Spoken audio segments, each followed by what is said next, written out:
Inilah 6 dosa orang tua kepada anak yang sangat dibenci Allah. Para orang tua sering tidak sadar. Ternyata orang tua juga bisa melakukan dosa kepada anak dan dibenci oleh Allah. Kadang orang tua tidak sadar dan cenderung mengabaikan dosa besar kepada anak dan dibenci oleh Allah. Dosa orang tua pada anak juga sangat dibenci oleh Allah dan para orang tua harus paham.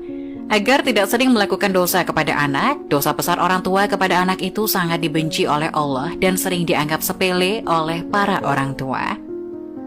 Lalu apa saja dosa besar yang orang tua kepada anak lakukan dan dibenci oleh Allah dan sering dianggap remeh oleh para orang tua?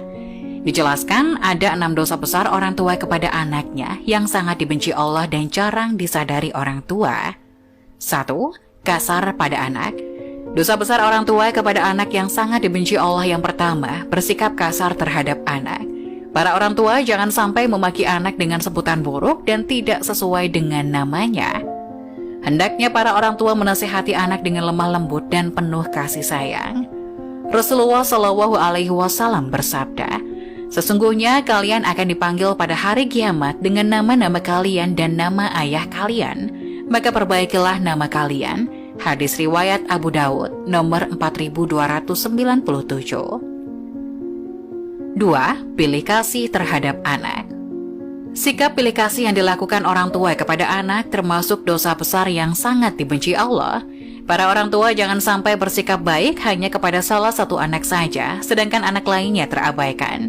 Dalam hadis sahih yang diriwayatkan oleh Imam Muslim dijelaskan bahwa Nu'man bin Bashir pernah bercerita, "Ayahku menginfakkan sebagian hartanya untukku, ibuku Amrah bin Rawaha, kemudian berkata, saya tidak suka engkau melakukan hal itu sehingga menemui Rasulullah. Ayahku kemudian berangkat menemui Rasulullah Shallallahu Alaihi Wasallam sebagai saksi atas sedekah yang diberikan kepadaku. Rasulullah berkata kepadanya, apakah engkau melakukan hal ini kepada seluruh anak-anakmu? Ia berkata tidak. Rasulullah berkata, bertakwalah kepada Allah dan berlaku adillah kepada anak-anakmu. Ayahku kemudian kembali dan menarik lagi sedekah itu. Hadis riwayat Muslim dalam kitab Al-Hibat, hadis nomor 3055. 3. Membanding-bandingkan anak. Kebiasaan orang tua terhadap anaknya yang dianggap sepele, padahal itu termasuk dosa besar dan sangat dibenci Allah. Para orang tua sering membanding-bandingkan anaknya. Sikap ini akan menimbulkan perasaan rendah diri pada anak yang lain. Apalagi jika yang dibandingkan orang tua sesuatu di luar kemampuan anak atau justru kelemahan si anak. Orang tua harus paham setiap anak memiliki kelebihannya masing-masing dan jangan dibanding-bandingkan.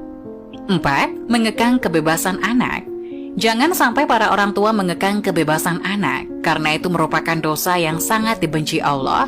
Membiarkan anak bermain adalah salah satu hal yang sangat penting dalam masa pengenalan lingkungan dan menemukan jati dirinya. Yang terpenting adalah tetap harus diberikan arahan mana yang baik dan mana yang kurang baik. Hal tersebut akan menjadikan si anak mampu bergaul dan mendapatkan pelajaran penting mengenai perbedaan.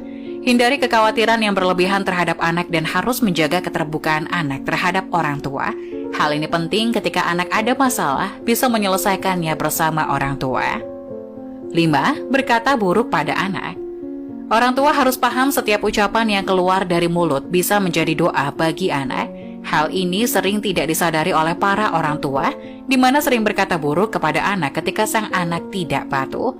Abu Hurairah radhiyallahu anhu berkata, Rasulullah Shallallahu Alaihi Wasallam bersabda, ada 3 doa yang dikabulkan: doa orang yang dianiaya, doa musafir, doa keburukan orang tua atas anaknya. Hadis riwayat Tirmizi nomor 1828.